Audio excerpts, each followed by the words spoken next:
ओम शांति 13/5/2026। बाबा आज कह रहे हैं, मीठे बच्चे, बाप द्वारा तुम्हें जो सृष्टि के आदि मध्य अंत की नॉलेज मिली है, इसे तुम बुद्धि में रखते हो, इसीलिए तुम हो स्वदर्शन चक्रधारी। प्रश्न है, रूहों को पावन बनाने के लिए रूहानी बाप कौन सा इंजेक्शन लगाते हैं? उत्तर है मन मना भावों का। यह इंजेक्शन रूहानी बाप के सिवाय कोई लगा नहीं सकता। बाप कहते हैं, मीठे बच्चे, तुम मुझे याद करो, बस याद से ही आत्मा पावन बन जाएगी। इसमें संस्कृत आदि पढ़ने की भी जरूरत नहीं है। बाप तो हिंदी में सीधे शब्दों में सुनाते हैं। रूहों को जब यह निश्चय हो जाता है कि रूहानी बाप हमें पावन बनने के युक्ति बता रहे हैं, तो विकारों को छोड़ती जाती है। ओम शांति। ओम शांति का अर्थ तो बच्चों को समझाया है। आत्मा अपना परिचय देती है। मेरा स्वरूप शांत है और मेरा रहने का स्थान शांति धाम है, जिसको परम धाम निर्वाण धाम भी कहा जाता है। बाप भी कहते हैं कि देहो अभिमान छोड़ देही अभिमानी बनो। बाप को याद करो, वो है पतित पावन। यह कोई भी नहीं जानते कि हम आत्मा हैं। यहाँ आए हैं पार्ट बजाने। अब ड्रामा पूरा होता है, वापस जाना है। इसीलिए कहते हैं, मुझे याद करो तो तुम्हारे विकर्मों विनाश होंगे। इसको ही संस्कृत में कहते हैं मन मना भवो। बाप ने कोई संस्कृत में नहीं कहा है। बाप तो इस हिंदी भाषा में समझाते हैं।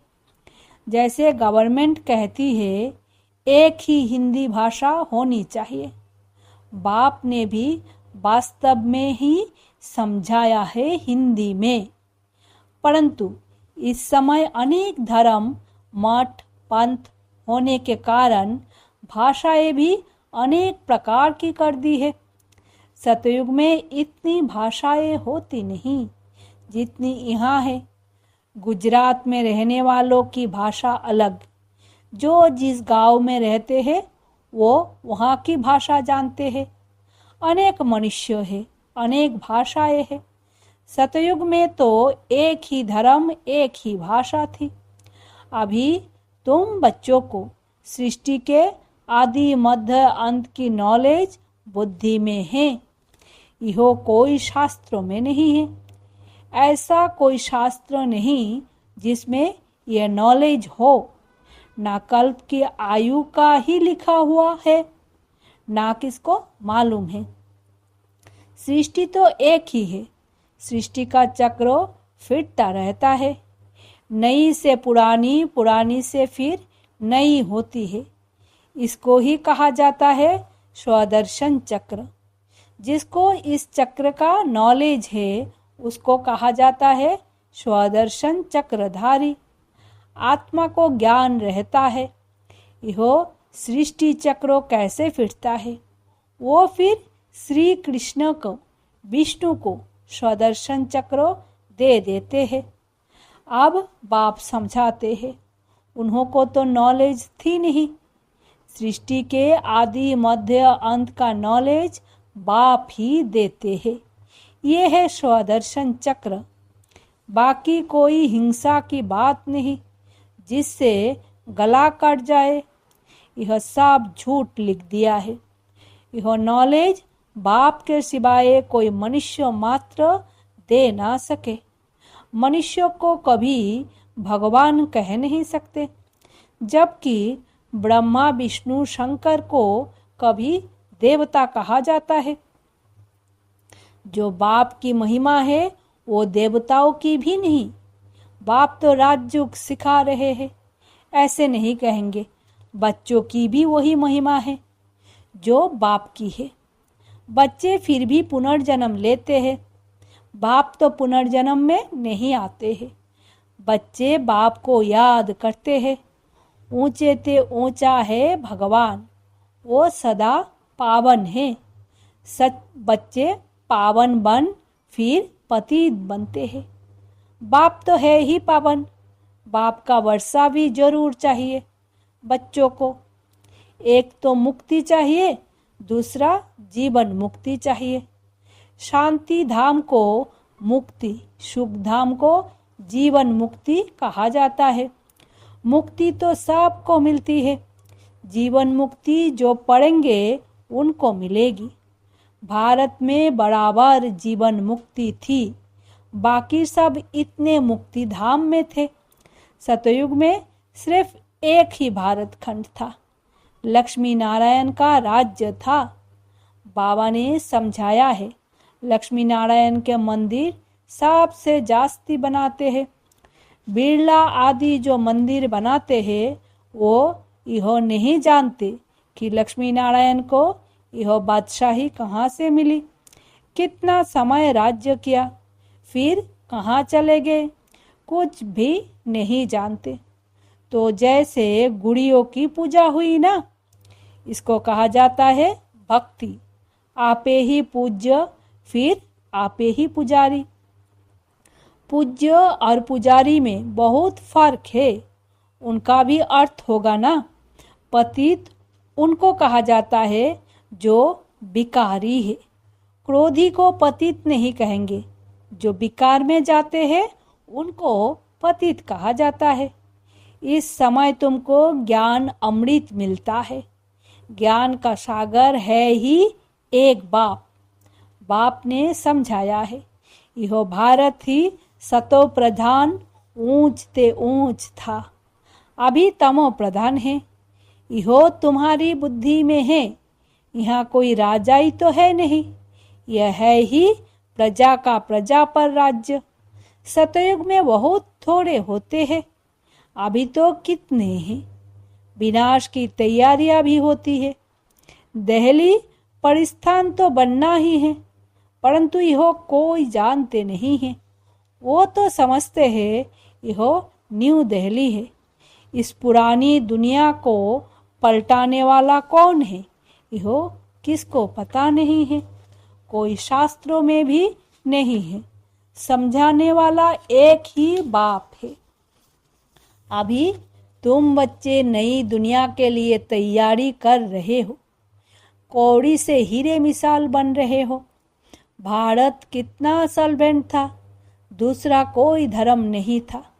अभी तो अनेक धर्म हैं। अब रहमदिल बाप को याद करते हैं।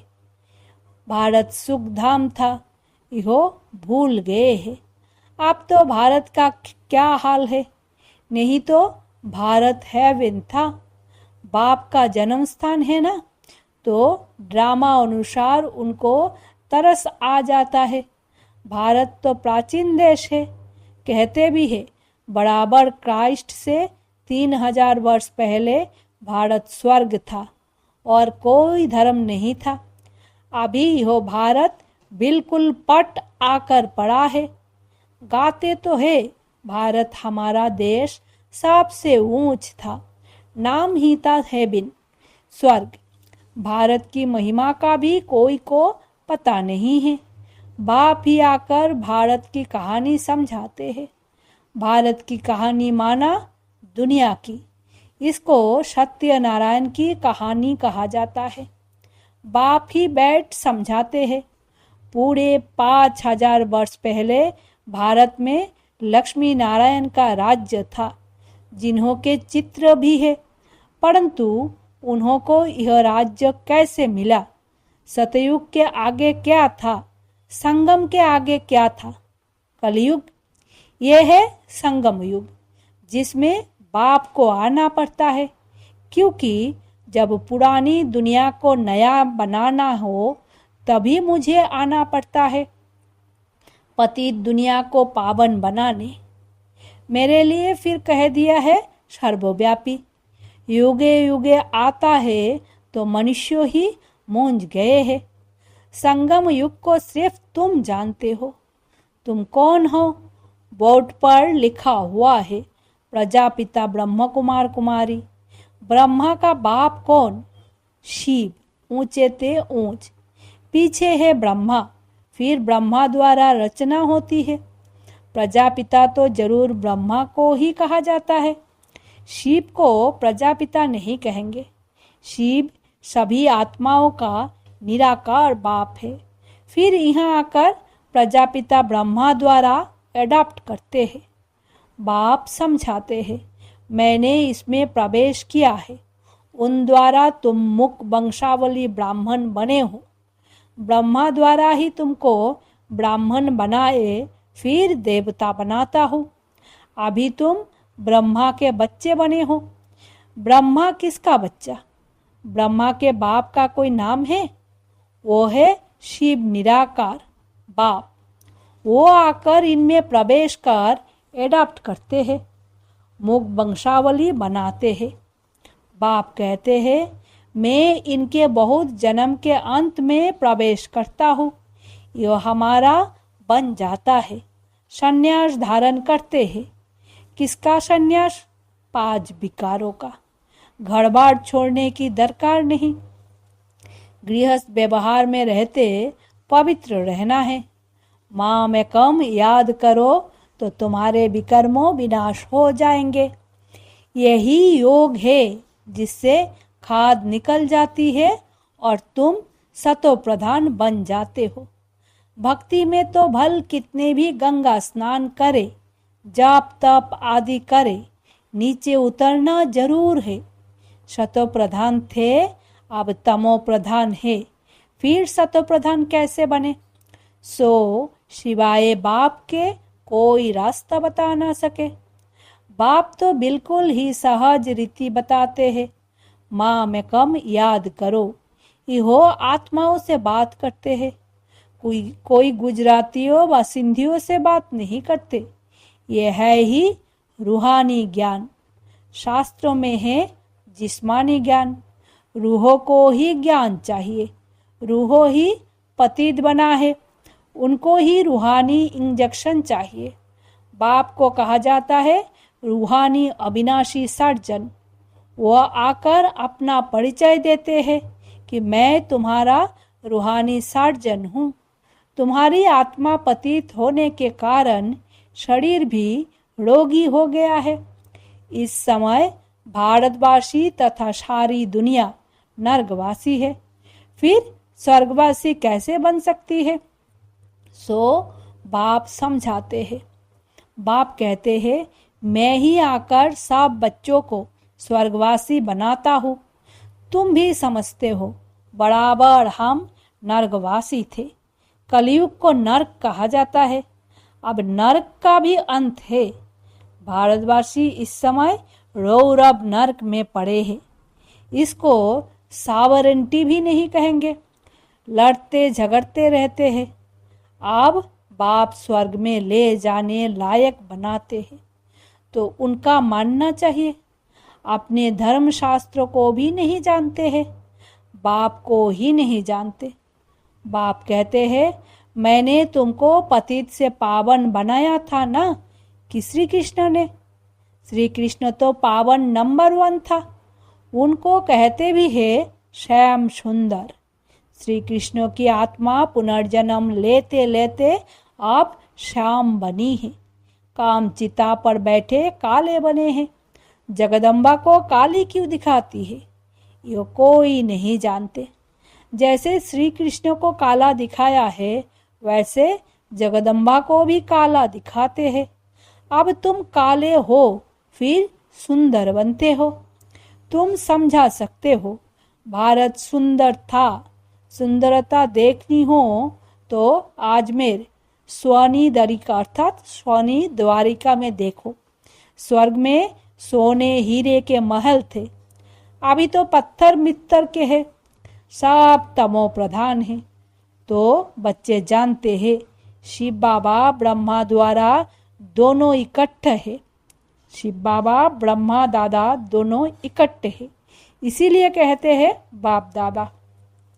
वर्षा शिव बाबा से मिलता है।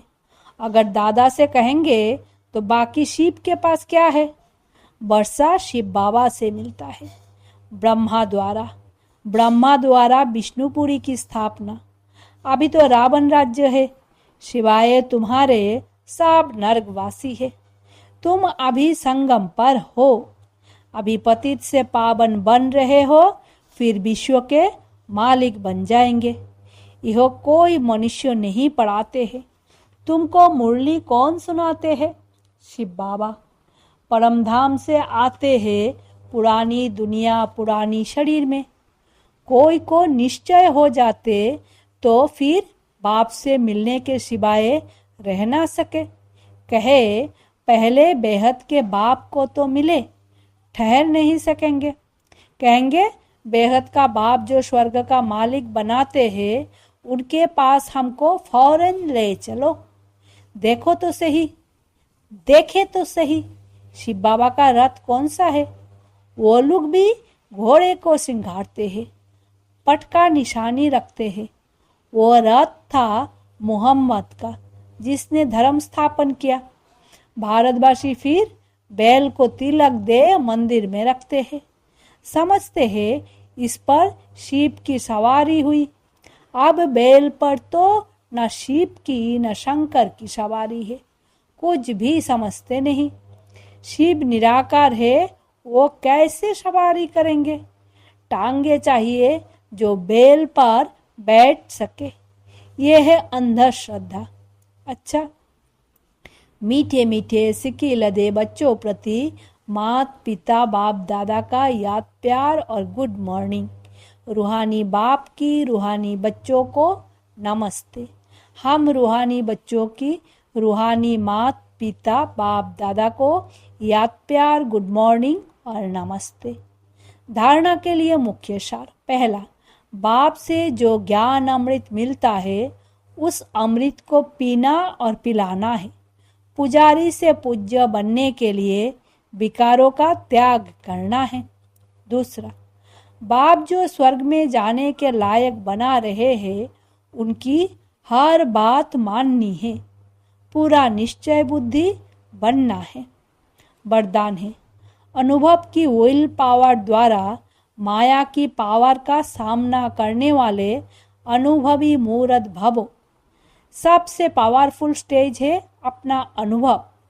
अनुभवी आत्मा अपने अनुभव की विल पावर से माया की कोई भी पावर का, सभी बातों का, सर्वो समस्याओं का सहज ही सामना कर सकती है और सभी आत्माओं को संतुष्ट भी कर सकती है। सामना करने की शक्ति से सर्वों को संतुष्ट करने की शक्ति अनुभव के विल पावर से सहज प्राप्त होती है। इसीलिए हर खजाने को अनुभव में लाकर अनुभवी मूर्त बनो। स्लोगन है, एक दो को देखने के बजाय स्वयं को देखो और परिवर्तन करो। अव्यक्त इशारे। सदा अचल अडौल एक रस स्थिति का अनुभव करो। अपने आप को चेक करो। हर शक्ति का, हर प्राप्ति का, हर गुण का अनुभव है। अगर अनुभव की अथॉरिटी है तो कोई भी परिस्थिति अनुभव की अथॉरिटी के आगे कुछ भी प्रभाव नहीं डाल सकती। अनुभवी मूर्त कभी भी किसी भी परिस्थिति में अचल अडोल रहते हैं, हलचल में नहीं आते, क्योंकि सबसे बड़े में बड़ी अथॉरिटी अनुभव है। आह्वान करो जिस समय जिस शक्ति का, वो सेकंड में सहयोगी बनेगी। ओम शांति। शुक्रिया बाबा।